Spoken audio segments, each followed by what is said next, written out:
है कि नफरत की दुकान खोलने का लाइसेंस राहुल गांधी जी ने दिया, जो संविधान का भी उल्लंघन कर रहे हैं और लोकतंत्र को भी तोड़ रहे हैं। ये संविधान और लोकतंत्र को कुचलने का काम राहुल गांधी जी ने लाइसेंस दिया। Article 25 of the Constitution gives you freedom for the religion, for faith. Article 19 gives you freedom for speech.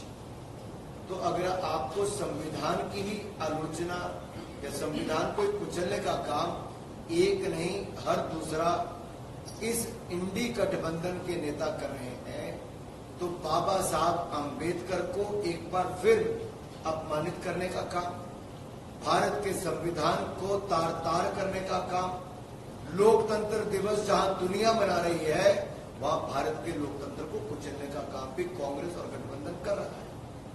अगर सनातन धर्म को जड़ से खत्म करने की बात करें, मीडिया की आवाज को दबाने का बात करें, देश में नफरत फैलाने का काम करें, तो संविधान और सनातन दोनों को ही कुचलने का काम ये कांग्रेस और गठबंधन कर रहा है।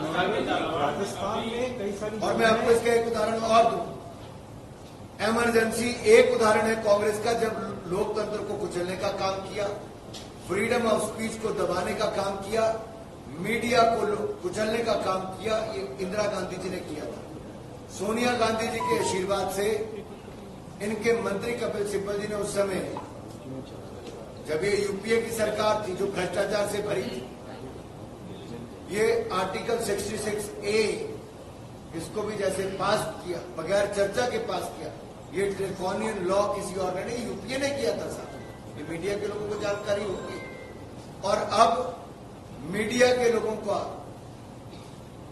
एक तरह से विरोध करना, उनकी आवाज को दबाना और पूरा दबाव बनाना, ये कांग्रेस की मानसिकता को दिखाता है कि मीडिया को दबाने का और फ्रीडम ऑफ प्रेस, ये बोलते तो हैं लेकिन दबाने का ही काम किया है इमरजेंसी के टाइम भी, और ये इमरजेंसी 2.0 अब भी लगाने का काम कर। राजस्थान के झालावाड़ में एक निजी अस्पताल में दंपति को पीट कर बदमाशों ने मारा। सॉरी, राजस्थान के झालावाड़ में एक अस्पताल के अंदर बदमाशों ने पति पत्नी को पीट कर मार दिया। देखिए, राजस्थान की ये हालत है कि यहां पता है कि मुख्यमंत्री कुछ नहीं करेंगे, क्योंकि उनको किसी से कुछ लेना देना नहीं। लूट की खुली छूट किसी राज्य में है तो यहां पर है। और अगर अस्पतालों में भी मर्डर हो जाते हैं, पुलिस के लोग दुष्कर्म करके हत्या कर देते हैं, गला काटने वाले को खुले में छूट मिलती है और बाद में बेल भी हो जाती है, बेटियों के कत्ल करके झाड़ियों में कुएं में फेंक दिया जाता है, जिंदा जला दिया जाता है, ये किसी राज्य में होता है तो राजस्थान में कानून व्यवस्था चरमरा जाती है। कोई भय डर पुलिस का नहीं है, कानून व्यवस्था खत्म हो चुकी है। ऐसा लगता है श्रीमान अशोक गहलोत जी ने हथियार डाल दिए हैं। यहां पर गुंडों की सरकार एक तरह से कही जाए कि गुंडों का माफिया का बोलबाला है, तो स्पष्ट तौर पर दिखता है।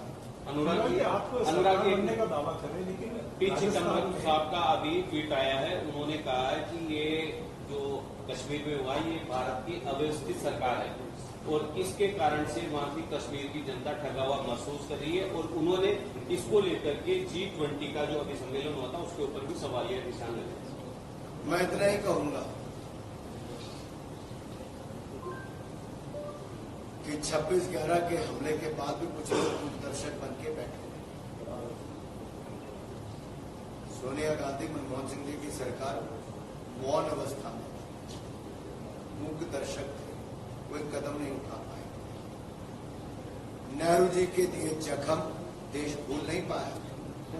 ये 370-35 से और कश्मीर को इस हालत में छोड़ना, 40,000 लोगों की वहां पे हत्याएं होना, इसकी कांग्रेस की देन, ये जख्म कांग्रेस के दिए।